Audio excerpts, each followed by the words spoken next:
you need to connect here. This is the main course,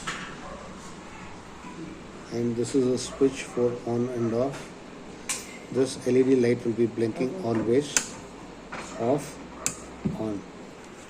This is the transistor which should be connected here to one red and next black.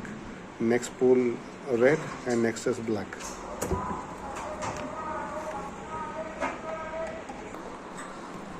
The first pole for red and next pole is for black. The same way we'll have to take it for third red, fourth black. It goes like that. And this is now connected. We have a pilot switch here which can be on for audible testing. This is only for testing, and this can be done any time that you require.